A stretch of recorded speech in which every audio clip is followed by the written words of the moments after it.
Hello, everyone, and welcome to the Spirit of EQ podcast. My name is Eric Pennington, and joining me is Jeff East. Hi, Jeff. How are you? Hi, Eric, and everyone listening. Stacie Boord, welcome to the show. Thank you for having me. I'm very excited. Well, we are in the biggest of ways, and I think we just mentioned it briefly before we started. Jeff and I have never had a guest on that is in the musical genre. So you're the first. I am so honored. Right? Well, I think this is going to open up a whole different arena for you. Oh, that's really You're like, good. well, that was different. Oh, and Jeff and I have such we're so audiophile-ish, if I can say it that way, that we're going to take extra care to make sure that we don't get too giddy and down Embarrass that path. ourselves. Yeah. Yes. Well, the embarrassment part typically happens anyway. Yeah, right? So Well, then I'm in the right place. You're in the right yes.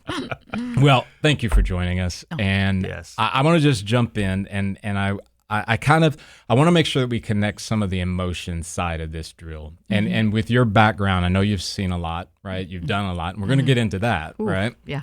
How much time do we have? Yeah, exactly, right? So many people out there, maybe our audience and beyond, assume that emotions are really a key connector for musicians, right? And that kind of makes sense, right? Sure. The role you play in Shadowbox as a CEO. Well, Go ahead. should you explain Shadowbox? I'm going to let you. Stop the tape. I don't. I'm going to let Stacie. All right. Okay. All right. So That might be a good start. Right. So, because we'll have all of that information in the show notes. too. Sure. But good call. So what I'm going to do is I'm going to back up and I'm going to go as the CEO of Shadowbox. And before we get any further with that, Stacie, tell us a little about what Shadowbox Sure. is. Okay. All right. So we'll go that direction. Yep. Sure. So Stacie, as the CEO of Shadowbox, and you know what? Why don't you tell our audience a little bit about what Shadowbox is, and then I'll get deeper into that. What does emotion have to do with it? Sure. So Shadowbox Live is the nation's largest resident theater ensemble. I am very fortunate to have 42 amazing artists on staff, and we create original work that we believe in. And it just runs the gamut as far as genres. We do sketch comedy and music for people to have a nice escape and laugh. We do a music tribute show where people are able to kind of walk down memory lane of those songs that really meant something to them in their youth, or perhaps introduce them to an artist that they've never heard of. To dance theater, where we're taking adaptations of classic novels and turning them into a dance theater piece and really trying to tell the story through movement. And multimedia, we have video. And so it really runs the gamut. We really try to respond to the world around us. And we do everything. So the administrators are also the artists. I'm still a performer myself, and so are my colleagues. And there's a dining experience. It's just a very kind of immersive, and we're very, very blessed to be able to do what we do with the people we do it. And Stacie, this is the first rabbit hole, by the way, Jeff. Two of our business partners took my wife and I to a show, and it was based on, I think it was the 60s, and I can't remember the name. Oh, probably Flower Power. Flower Power, yeah, Yes, that's right. beautiful that's right, show. Right. So, being a musician, I have a certain list of songs that should never be touched. Right. They're like the holy. Yeah, they're Right, like they're exactly. sacred. They're Nobody up there. can do it. No, nobody. You cannot do this. Right. So one of those songs is All Along the Watchtower, and even though I know Jimi Hendrix did the version and it was a cover of Bob Dylan, he was the original writer of the song and all. The guitar player in your ensemble, I'm thinking, I knew the song was coming, and I think it might have been because somebody had said, okay, and we're going to do this Jimi Hendrix classic. I can't remember exactly, but I thought, oh my gosh, no. You're sitting there with no. anticipation. Well, the anticipation of this is not going to work. This is not going to work. Right, he right, shouldn't. He's going to try to sound just like Hendrix, and he didn't. It was the most wonderful interpretation of that song. And again, I don't know the guy's name. He's not a recording artist per se, I would imagine, but he did a phenomenal job with it. And I think the thing that really stuck with me and still sticks with me today is that he used his voice. Yes. And that takes a lot of courage, and it certainly takes a lot of talent, no doubt. And a lot of experience. So boom. Yeah, a lot of experience. I felt the same way. We went. It was a Christmas one. Oh, and you had the band did some of the Trans-Siberian Orchestra thing, and it was the same way. Yes, it was the same thing, but it was different, and it was very good. Well, we actually talk about that as artists and as teachers is, to really kind of find your voice, you have to do your best mimicry of someone that you really idolize, because you're never going to sound like them. Like, you're never going to be them. But what it does do is it introduces you to a new language or a new technique or a new approach that all of a sudden you start to deepen within you as an artist. And it's just really a fascinating process. Yeah. I don't know if you ever watched it. I sent you a video of Linda Ronstadt, Dolly Parton, and Emmylou Harris did actually 2 albums, Trio and Trio 2. I remember those. And I just saw a video of something from the David Letterman show, and it was them doing After the Gold Rush from Neil Young. Oh, my goodness. It gives me chills. Wow. It's the song, but it is so much completely, it's their music. It's reinvented. And their harmonies and things, and it's amazing. Yeah. And so I like that idea that, okay, this is a piece of music.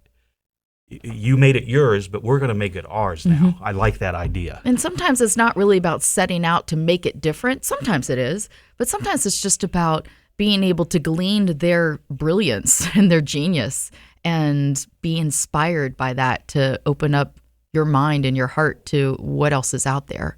Yeah. We talk about it often on the show about this idea that creativity is not just for the artist. Oh, God, no. Right? Definitely not. And I am going to come back to this idea about emotion-driven and the role of a CEO.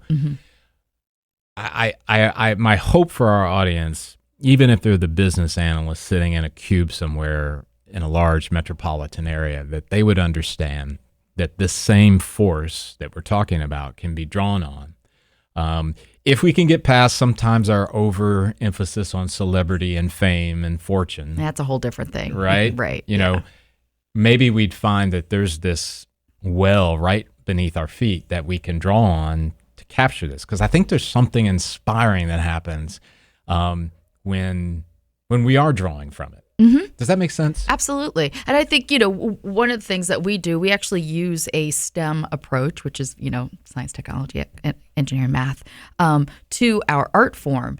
And it's because there is a sense of experimentation that goes along with that. And you fail, and then you analyze, and you try again to get the laugh or to hit the note or to do the run or whatever it might be.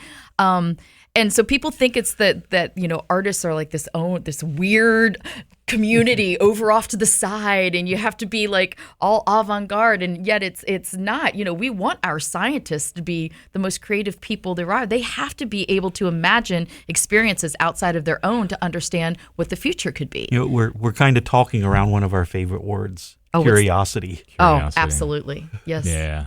That's a big one. Yeah. Do you find that most of the musicians, most of the singers, most of the artists in your world, are they curious? Absolutely. Yeah, I think they're curious to understand life, but also just from an artist standpoint, what inspires other artists. How did they do that? How did they do that? And to try to break it down and to analyze it and to work towards something. I've been doing this for, oh my goodness, like decades. And I still am learning. I'm still learning. I don't think I don't think anyone who is living their life as an artist, I think if you're doing it right, you don't ever feel like you got it nailed. There's always more out there. Yeah. So you're the CEO, but you're also an artist, you're a singer. I think you might have said to me in once previous, dance was a part of your... not as much anymore in my age, but an actress as well. Okay, yes. so multitude of things. Yes. When you think about the CEO, some might say, well, no, the CEO has got to make the hard decisions and directing the ship and on and on and on. Do you find that it is some emotion-driven parts to the CEO role too? I think you have to be. I mean, how can you be a heartless or, I think there is excitement. You have to be excited about what you're doing. I love the quote, nobody likes to be led by a pessimist, right? And I think there's also, you have to be incredibly empathetic. You need to understand your people. You need to understand what drives them. If you're doing life right, in my book, there are a lot of emotions. It doesn't mean that you're going highs to lows every moment, but that you're feeling all the things, The pain is an indication of something that is to be learned and to be experienced. It's not necessarily something you can shy away from. I mean, I think we all try to avoid it as much as we can. Yep. But in the end, a lot of times when you look back on the most painful experiences were the things that really drove you. So when you are talking there, and it got me thinking, could it be that your artistry has made you a better CEO? Absolutely. I think, we often get, oh, wow, you perform too. And we really use the discipline of our artistic practice in our business practices. And I think there is, again, a sense of curiosity. We also take notes really well. I mean, we're constantly getting feedback. You're getting feedback from the director. You're getting feedback from your peers. You're getting feedback from the audience. And you have to have pretty thick skin, and you have to be willing to take the note, embrace it, internalize it, and do better next time. And that's how we approach our business aspects as well of, the world is changing so quickly and there's so much to learn. And so if you aren't open to reevaluating and recapping your processes and your initiatives and your goals, then you're probably going to be left behind.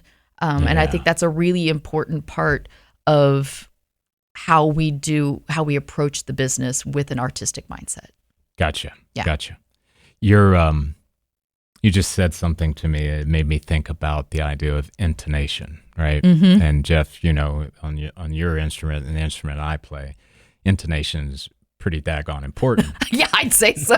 And I'm learning, and I think when we talked before doing the podcast, I talked to you about the voice and about singing and hitting a note and being able to hit that note, and which really opened my mind up that singers are actually playing an instrument it's their voice.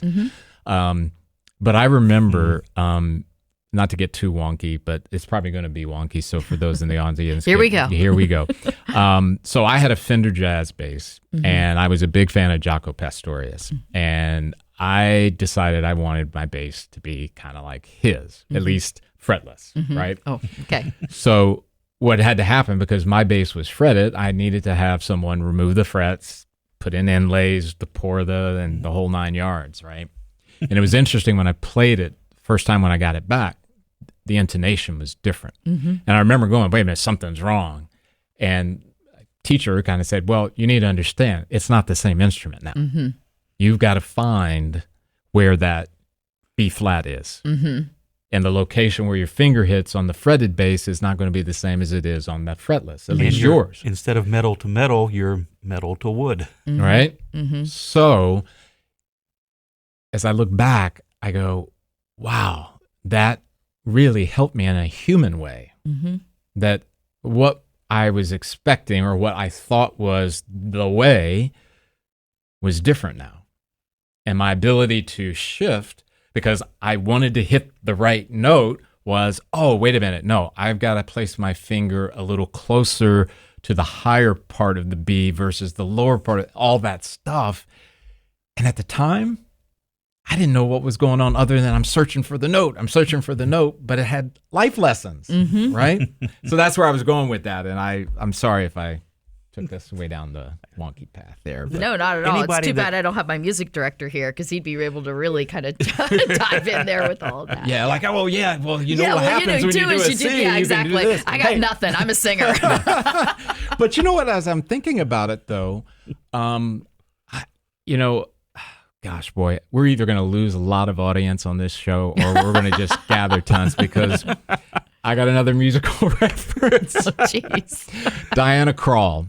Oh, yes. Because I'm thinking of voice, right? Yeah, I love her. And there's this song of which I can't remember the name of it, but if you listen to it really, really closely, there's some things that she does in the vibrato of her voice, and you could say, "Oh, she's doing that because she's this great technician, this great," but you can tell she's doing it for the effect. And this is where I'm going with coming back to the emotion, because every time I listen to that song, and in that particular section, when she does that with her voice, it immediately elicits this.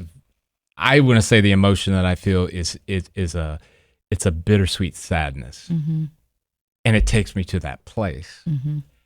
As a singer, I know some of that's inspiration, but some of it is purposeful, right? Sure.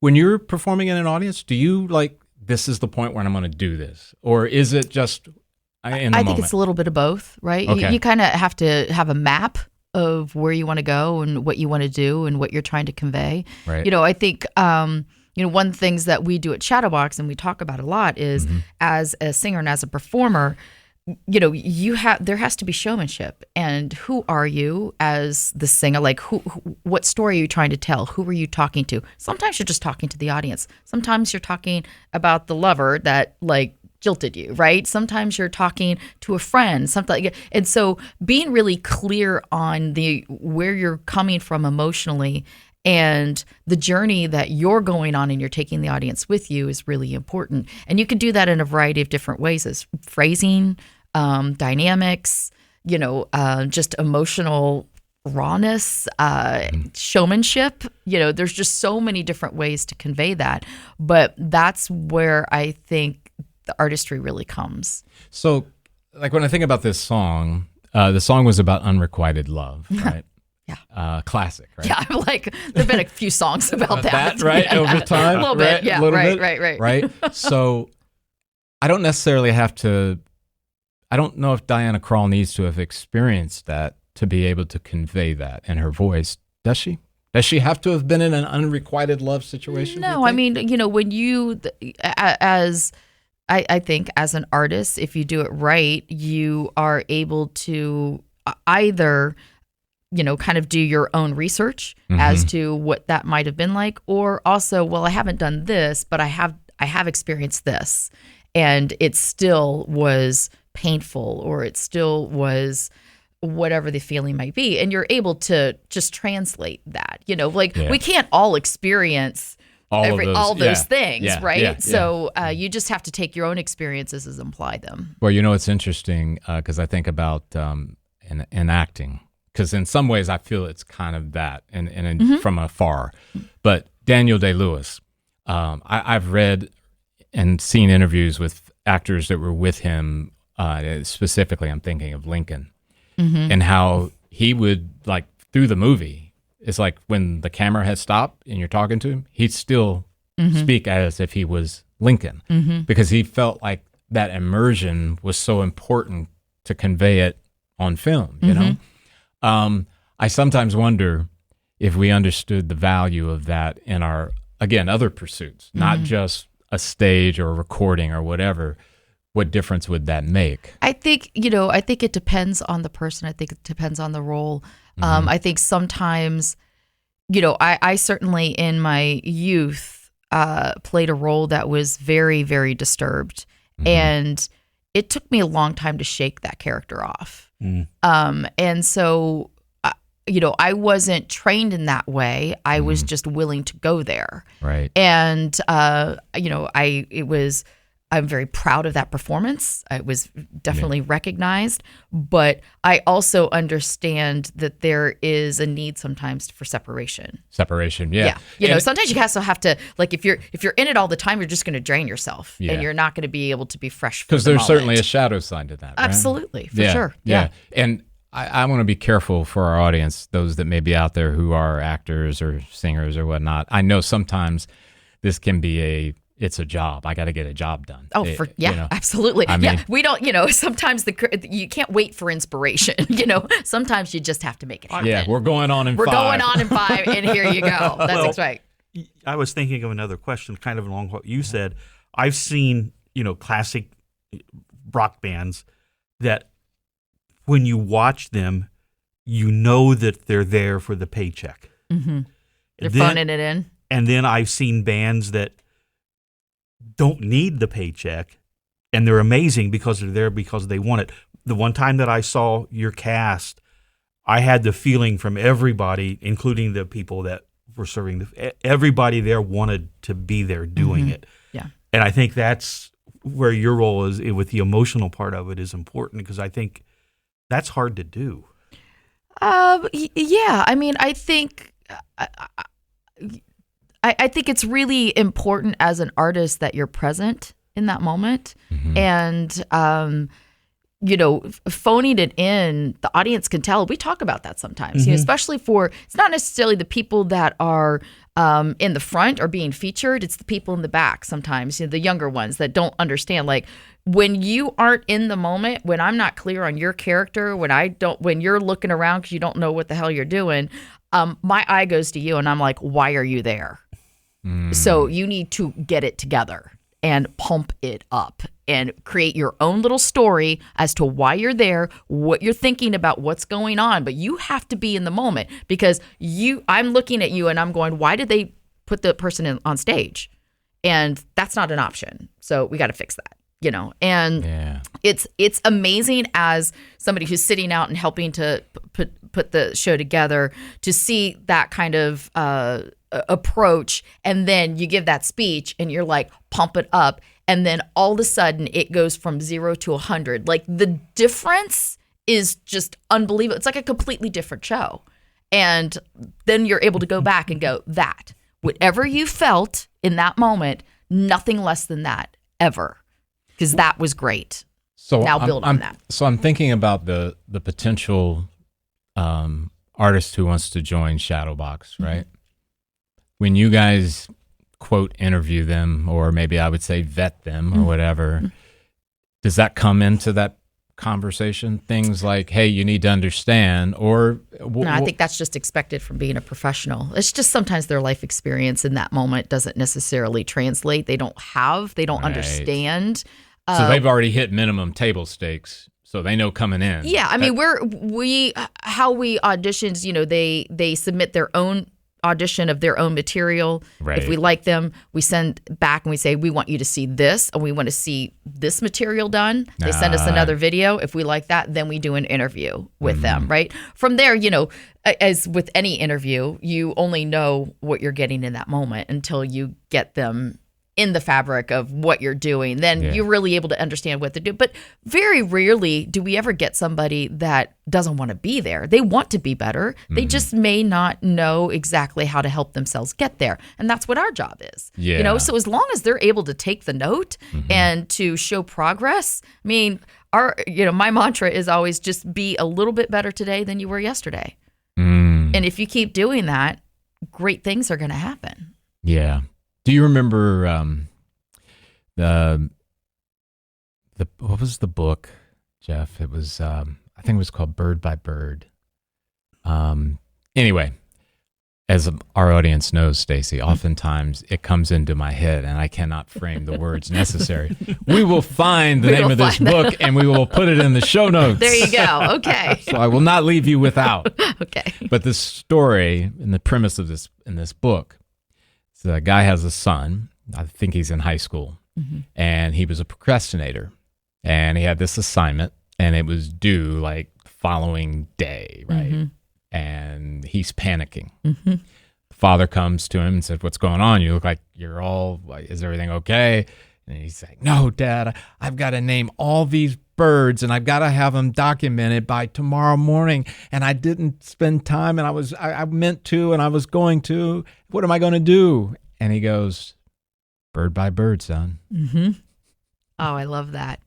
And I love that. It's never left me, because we're so, I think, culturally so desirous of a destination, and we want to find, how do we get over to that destination? How do we get over that destination, right? Yes, I've always wanted to do a TED Talk on the fact of how important I think the artistic journey is, because, in this day and age, everything is at these kids' fingertips. I mean, they don't ever have to leave their phone. They can watch a movie on there. They can call. They can do a video, like everything Homework. that they. Yeah, but, you know, when we were at school, like you had to go home and maybe have an answering machine, right? Or you might have missed the call. You had to go to the library to do the research. You had to wait for the letter to come in the mail. Like it was just, you know, it was a whole different. There was some sort of patience that was taught by that. You're making me feel old. We had a party line. There you go. So I think, you know, that's what's so wonderful about the artistic journey is that you can't skip the steps. Like you know, you can't will yourself to all of a sudden. It takes practice and it takes discipline. And for some kids that, you know, see these people out on, you know, video and, you know, you're only seeing the best parts of that. You didn't see all the work that took to get there, right? Yeah. I think it's just it's a real shift in attitude and perception for them to understand what it takes to get where you need to go. It's like I've tried to explain to people why I like to ride motorcycles. Yeah, I want to get there, but yeah, it's that journey. It's the journey. It's the experiences. Some of them good. Some of them not. Yes. Right. You know, we were talking about last night getting hit by a fist-sized chunk of coal off a coal truck. Ow. Yeah. Ouch. But it's part of the journey. It didn't break anything, just bruised. But well, what I'm thinking too, Stacie, is if we were to change our perspective and really hone in on, not that I have an answer for every person, right? But my perspective is if I hone in more about that, this journey is a step by step. This journey will have elements of very difficult things. Then maybe I can be more engaged in that moment because I understand that it is a moment. Yes. Right. And that if I'm mentally focused on how do I get over there, not only am I missing the scenery, I'm probably not growing. Would you say that part is true? I think what's happening is that you're adding undue pressure and frustration for your journey when you do that. And a lot of times, you know, when we have young artists and they want to get the lead and they want to do this and they want to do that. And I'm like, you are exactly where you need to be. And if you are looking back and going, oh man, I wish I had worked harder and because if I had, I might have been there, then that's your lesson. And now all you do is you just take that and you move forward. But, you know, don't put this undue pressure. I'm like, you're exactly where you need to be. Just relax, you know? And I also, I'm like, the goal is never to get the lead, to get this, to get that. The goal is to work hard, to give it your best shot, because in the end, you have nothing to do with the casting. All you have to do, the only thing that you're responsible for is going out and showing your commitment and your joy for the doing whatever that is that you want to do.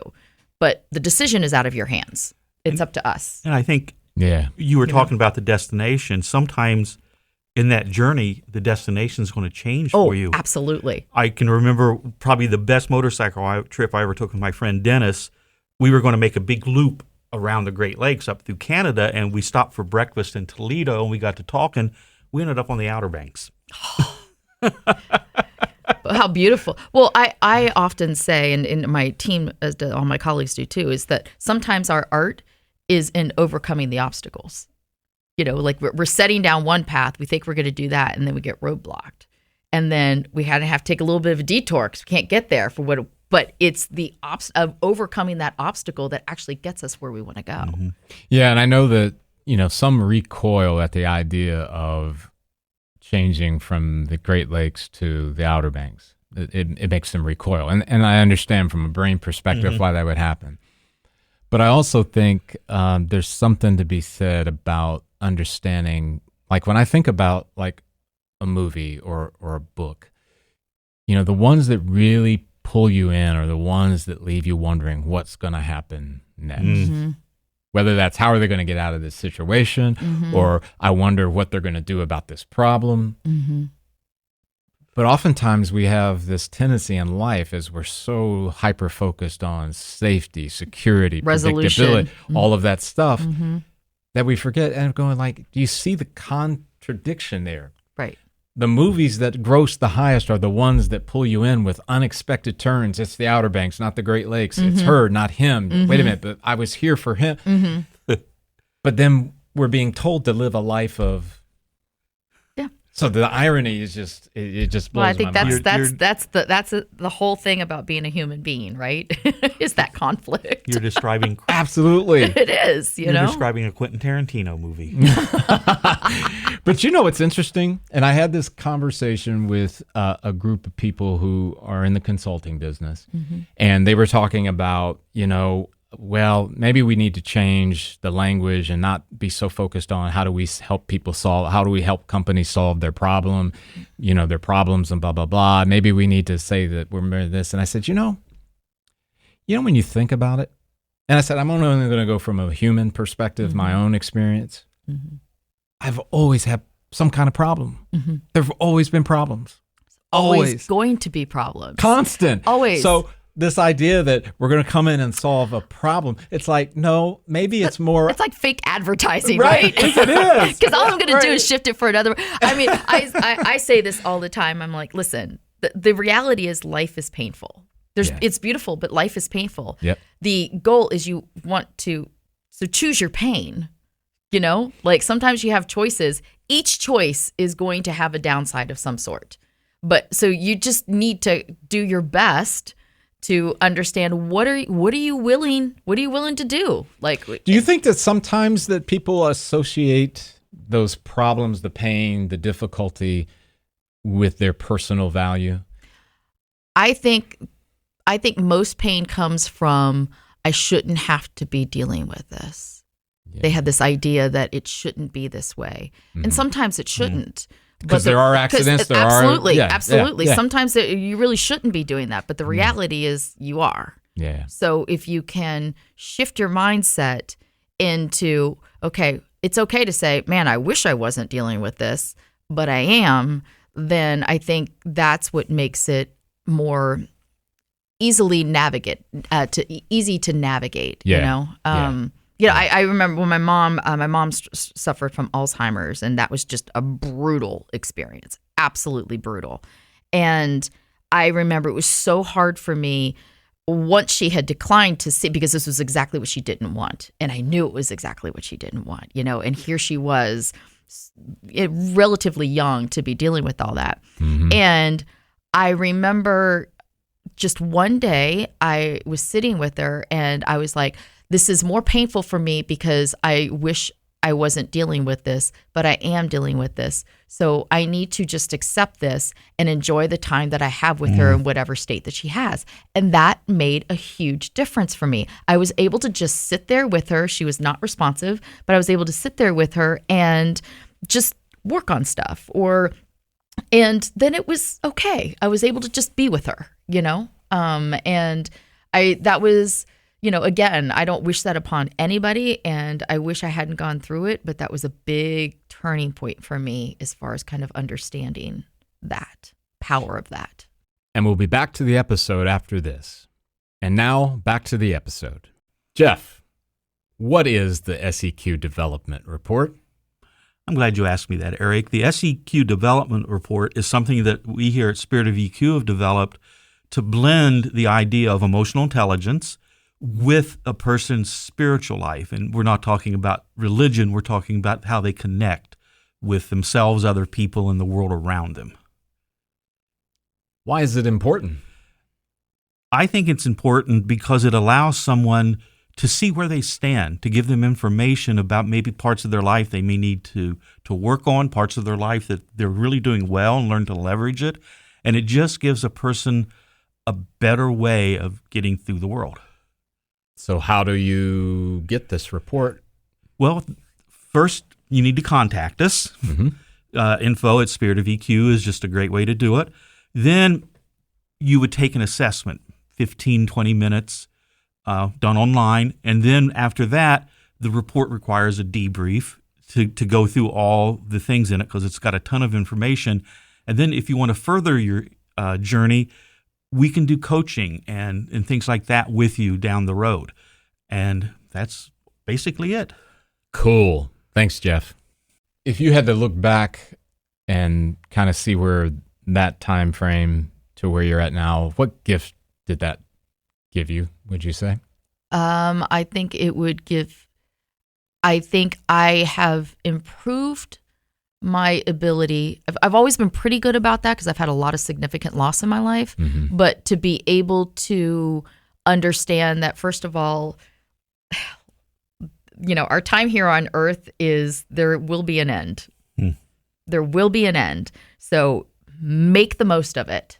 Mm-hmm. And even in the dark times, if you look for it, there is some beauty.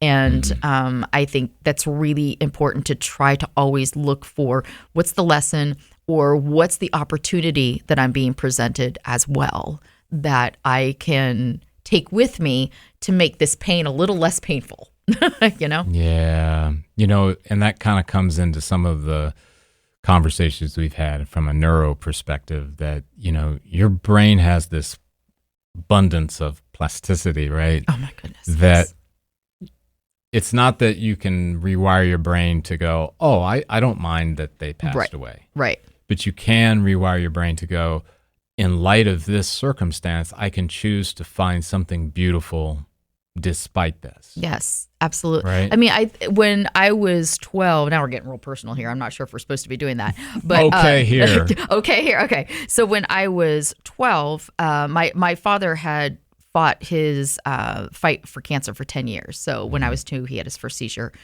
He defied all medical odds. He was only given 18 months to live, and he was like, I'll buy you steak dinner in 10, and he came real close. Right. But I remember when he passed away, even as a 12-year-old, looking at my grandmother and going, she had it worse. Because I only had him for 12 years, but she had him for 37. Mm-hmm. And I was so grateful to have had such an amazing father for the time that I had versus an absentee father that was alive for my whole existence, And I just was, and I think because I had that, and I don't even know where that came from. I don't know where that came from, but it was very, very strong and it was very, very vivid.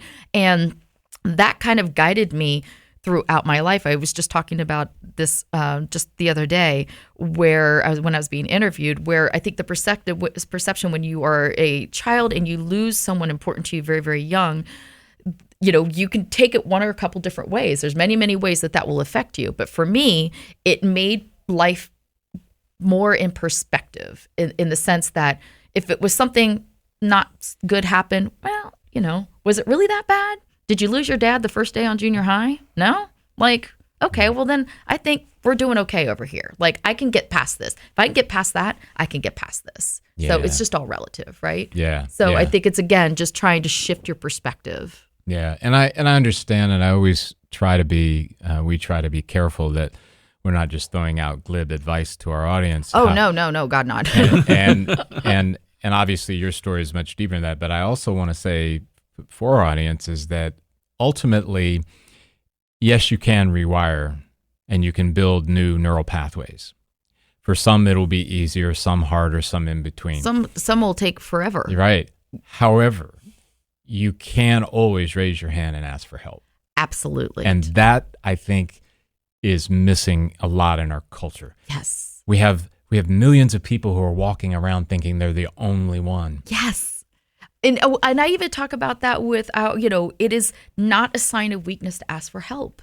It's not. In fact, I get scared as a CEO when people aren't coming to me and telling me what they're up against, because then I'm like, something's going on. There's no way everyone's just floating and doing great and everything. And if so, please give me your secret. You're waiting, right? You're waiting for Pearl Harbor. Yeah, right. So I'm like, it's always helpful for me to say, for people to come to me and say, hey, I'm struggling with this. I don't know how to get this particular task done, or I'm struggling with this interaction with this person. I feel like I'm getting this and I don't mean to, and all of that. And I think it's just so important that we all understand that we're here together, Goodness, I hope the pandemic taught us something. And if it was just that would be a great takeaway. Yeah. Yeah. So when I think about a CEO in the world in which you run, and obviously I've got limited knowledge, but it's easy for me to say, well, you being an artist, You've talked about how it's helped you. What have been some of the challenges of that role to maybe your creative side? Or have there been any? I'm not sure I understand the question. So the question is, well, restate it. Did the CEO role make it harder for the creative side of you? No, it didn't make it harder. I think I have to prioritize, my responsibilities depending on the moment. Yeah. But if anything, I feel like I just learned so much in this role as CEO that is transferable to my personal life, to my artistic side. So yeah, I mean, actually, to be honest, I look at it as a blessing to be able to have that. I do think in a lot of ways I am a better artist in the sense that I've experienced more, and I'm able to bring that to the characters. It's that almost I play. The richness is. It is. It's the richness of life experience, you know. Because I mean, there's just interactions and experiences that you have in this particular role that I don't think I could have had otherwise if I wasn't sitting in that seat. Yeah. So I got to thinking, and this may be only me. I'm a 4 on the Enneagram, which means I'm an alien. Oh, so, okay. I'm thinking about fame and celebrity, and that's obviously a big driver in multiple areas. And I think social media probably ratcheted up that to maybe unsustainable you can level. be very famous and not talented at all. Yes. Okay. I'm glad you said that. Yeah, I will absolutely say that. I will absolutely say that. We were all thinking it. Right, thinking, but you're the best. You're the best person to say that. Yes. So, in your time, in your walk, in your where you interact, when you encounter a musician or a singer or an actor, actress who really thinks that's the pinnacle, is to be famous, to be a celebrity, and maybe you haven't run into that very often, but is that a part of the culture that you've seen? No, I mean, we have like 25 artists that have been with us 10 years or more. So I think for us, it's the ability to do the art as your life, which is so rare. So rare to be able to do that. And we know that. And we are grateful for the donors and the audiences that come out to support us, that allow us to do that. Right. So, and, we talk quite frequently about, I have a very nice lifestyle here in Columbus, where it's not that rent isn't, it's still astronomical, but right. But people are able to have an apartment and all of that. And if you were in another city, you may not be having that quality of life, and you may be waiting tables and doing a show maybe twice a year, because it's just a different beast.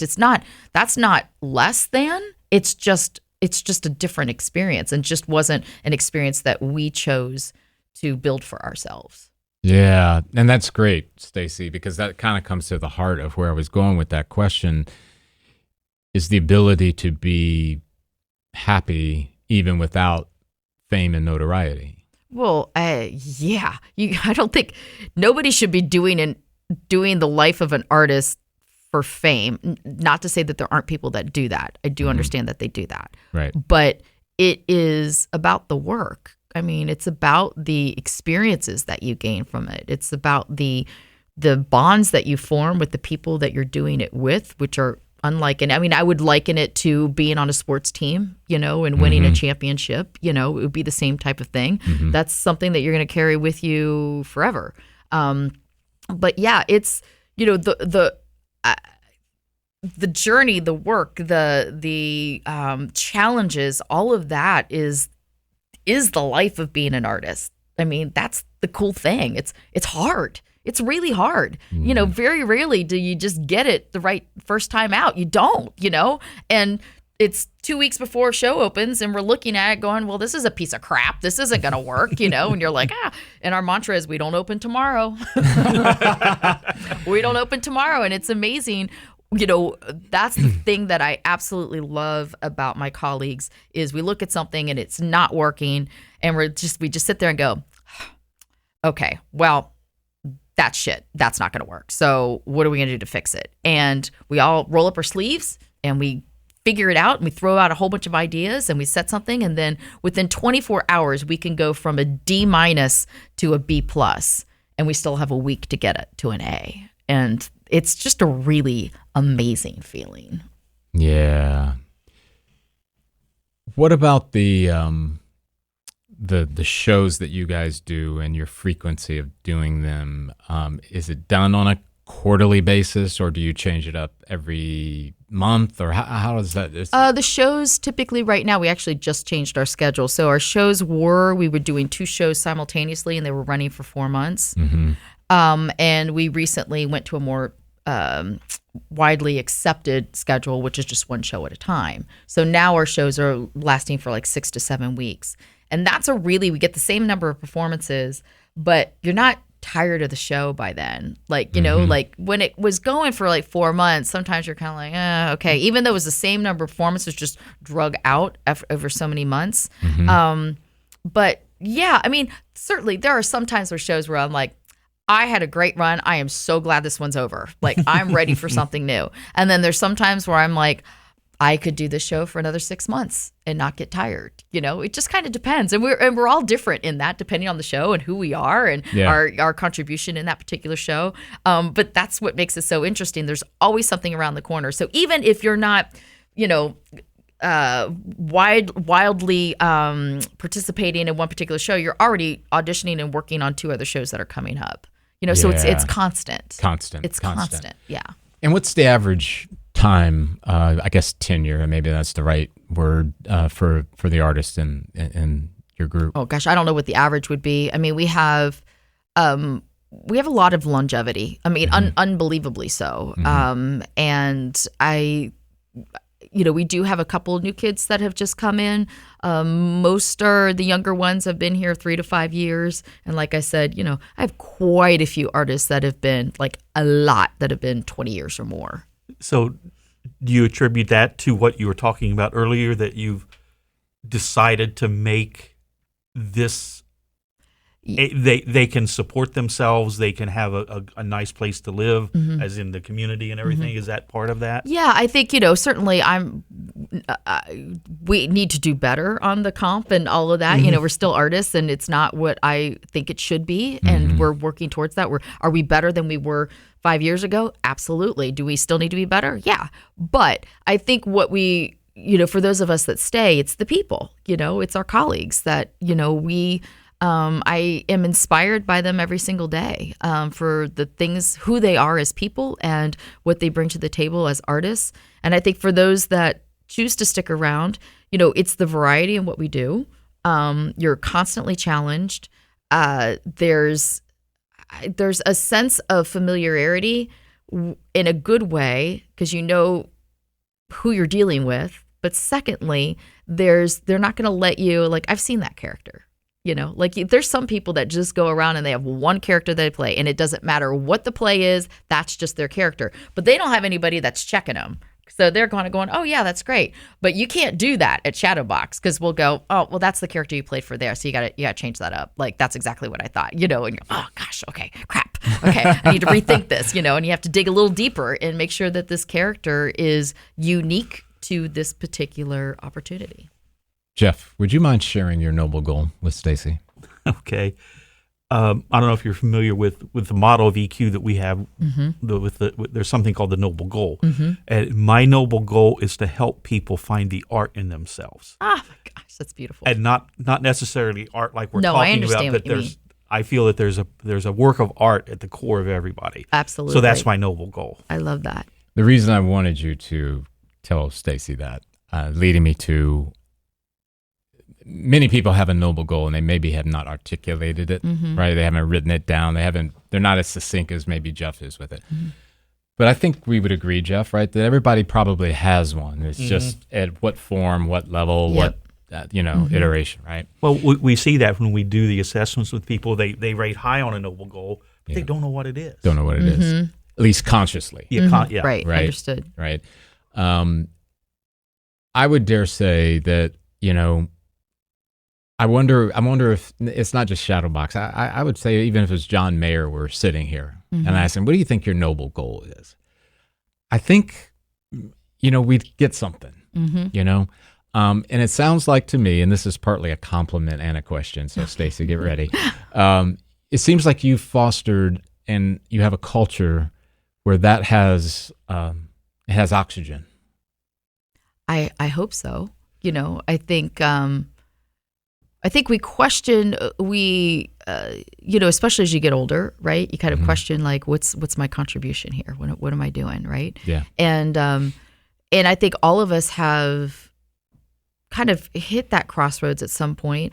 And when you're able to share that, so I'm like, oh, okay, so this is what's going to really make you tick. Well, let's do this, because I think that's really our advantage of being an ensemble is that we are adaptable and also want to support what's going to jazz you up. Like, what do you want to do? What kind of show do you want to do? And where do you want to push yourself, or even administratively, what aspect of this particular role do you really love? What do you just absolutely hate? Because there's somebody out there that is going to love to do what you hate, right? We just have to find that person. It's an entryway, or it's a stepping stone.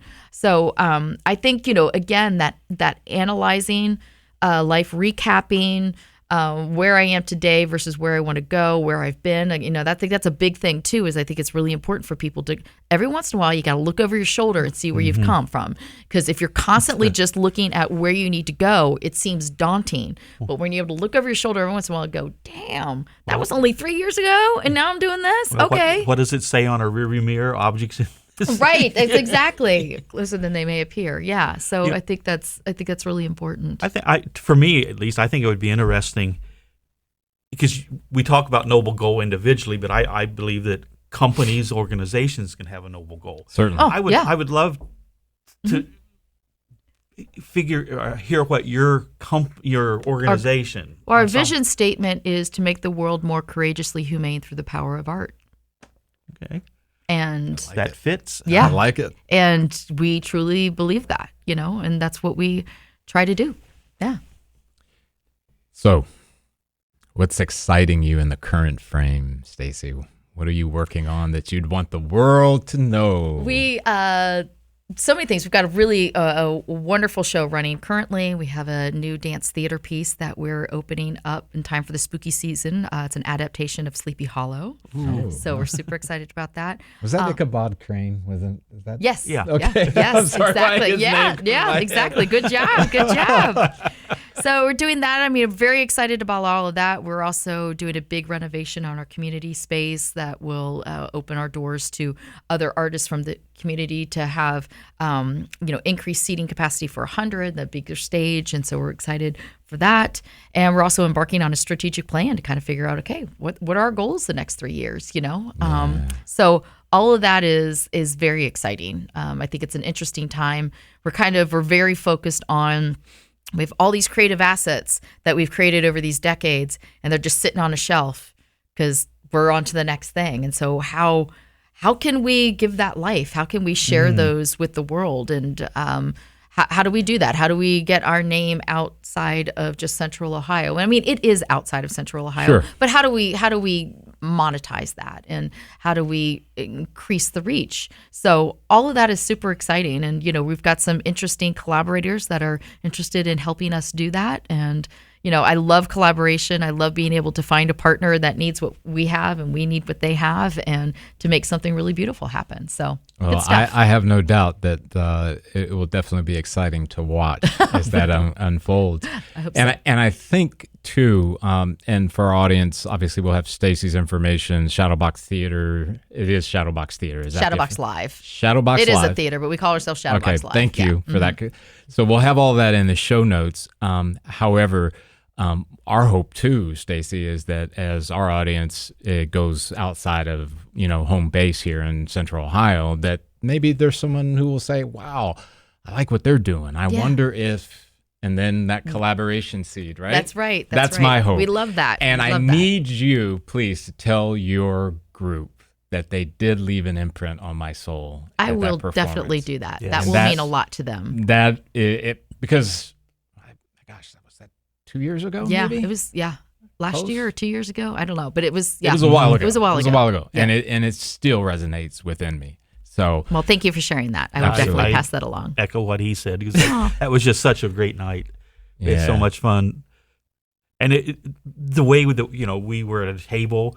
So I love that we were able to share, the six of us together, what was going on. Yes, rather than just sitting in a row. Well, that's exactly we definitely, that's what we talk about, is we share the joy, and bring your friends and family and enjoy the experience together, and then have something that you'll be able to talk about after you leave. Oh, geez. I was using that as a close to the show. Sorry. No, you're fine. I'm sorry. Because when you said that, it got me thinking about something else. So, audience, hang in there with me. I got another thing. So I have a guy that I know, and I just thought about how I said that. I have a guy. There's a young I have a guy man, who knows a guy who knows it great. This young man who is a musician has this idea, and he wants to create like a retreat for artists, and he sees it kind of like as when you've come to the place where it seems like you're questioning everything, and maybe you've done some really great work, but you've hit a wall, a place where you can go to exhale, right? And that kind of thing. And he's got it. I mean, it's just a beautiful idea, right? And I got to thinking about Daryl Hall. And you remember the show? It was a web TV show. I think it was Live from Daryl's House. I think it was the name of it. Phenomenal show. Great artists would come and join. And what I loved most about it was that it was none of this, I'm Daryl Hall. It was none of this, I'm, preparing for my next tour. It was just these musicians that came together, and they were doing the versions of these songs and seeing them, because some of the takes were like, okay, right, I'll change that to an A minor 7. But that, you think that'd be good? Well, yeah, I could do that, and then I could change when I come in. Do you want to come in over there? Yeah, that sounds good. And then boom, they go. Where I'm going with that, you have a wonderful facility. You ever had any organization say, hey, could we just use for 2 hours for some experiments, some blah, blah, blah? Well, that's what the upfront space is. So we do that. We definitely. So to explain, what is. So what the is that? upfront community space is, the space that is in the front of our building. Okay. And it's open to other artists to use. So we have improv, storytellers. We've had theater companies in there, where they're able to have a beautiful space and workshop their craft.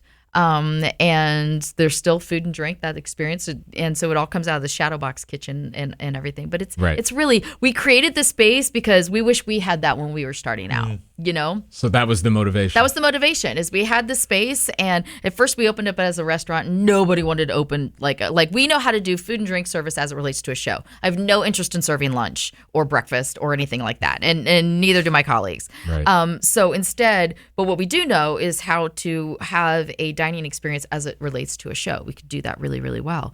So to be able to offer this to other artists that are starting out, and give them opportunity to make money on their admission, to give them a beautiful space and feel validated, is very, very exciting. We did the same thing with our education shows, all our education programs. All the education programs we created were like, damn, we wish we had this when we were in high school. That would have been so cool. And now we have that. And it's just such a joy to be able to nurture these young minds and hearts and help them find their path, whether it's to the stage or wherever they fight cancer, whatever they might be doing, environmental law, whatever. All those skills will still transfer, and it's just really exciting to be a small part of that. That's awesome. Yeah. Yes, it is. Stacie, thanks again. Yes. Oh, my pleasure. Thank you so much for having me. We've enjoyed it immensely. Audience, I hope you've enjoyed it as much as Jeff and I have. Yes, we have. And we look forward to the next time that we're together. Take care. There you go. All right. Relatively painless. There you go. Exactly.